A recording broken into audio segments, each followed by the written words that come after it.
प्रवासी संतान और उसके माता पिता के मनोभावों को एक कविता के रूप में पिरोकर आप सबके समक्ष प्रस्तुत कर रही हूं। उस कविता का शीर्षक है प्रतीक्षा। जो जहाज का पंछी अपने पंखों से माप देता है सागर, पर संध्या काल में लौट आता है पुनः उसी जहाज पर, वैसे ही मेरे मन का पंछी सरहदों की सैर कर दिन ढलते ही लौट आता है अपने घर आंगन के कदम गाछ की फुनगी पर, जिसकी जड़ के पास मां रख जाती है एक दिया।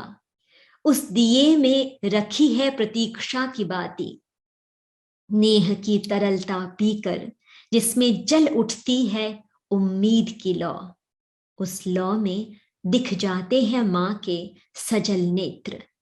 जो तरस रहे हैं निहारने को अपने प्रवासी संतान का मुख।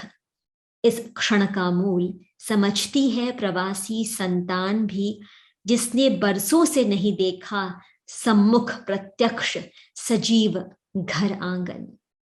दरवाजे की ओट में खड़ी टकटकी लगाए द्वार को निहारती अपनी ममतामयी मां की लाल पीली आंखों से बहने लगती है वेदना की धार, जिस धार के पार बैठे बाबूजी ने बांध रखी है आस की एक गठरी, जिससे मटर के दानों सा ढुलक रहा उनका मोह और ममता, जिसे सबसे छिपाए बैठे हैं। निस्पृह लगने के उपक्रम में पढ़ने लगते हैं कल्याण पत्रिका, जिसके पहले पन्ने पर ही पिछले 2 घंटों से जमी हुई है उनकी दृष्टि। कान धरा हुआ है घर के पास से गुजरने वाली उस कच्ची सड़क की ओर, जहां से आती जाती गाड़ियों के चिल्लपों में सुनाई पड़ जाती है रिक्शे के खड़खड़ाने की आवाज, जिसकी मंद पड़ती गति से उनके धुंधलाते नेत्रों में आ जाती है जुगनू सी चमक। हृदय में उठने लगता है भावनाओं का हिलोर, ये सोच कि घर लौट आई है उनकी प्रवासी संतान। किंतु घर की ड्योढ़ी पर बिना सवारी को उतारे हुए गुजर जाता है रिक्शा,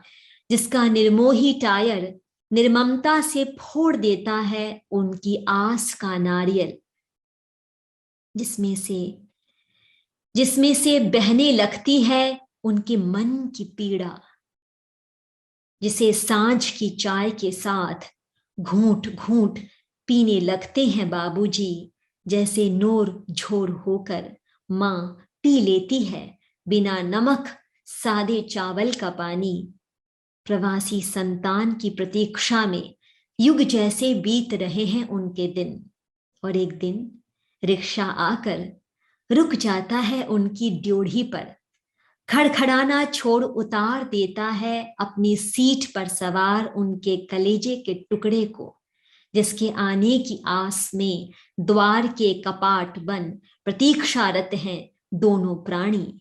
प्रतीक्षा तो प्रवासी संतान को भी थी अपने जहाज पर पुनः लौटने की, जैसे प्रतीक्षारत था कदम की फुनगी पर बैठा मन का वह आकुल पंछी अपने घोंसले में डैने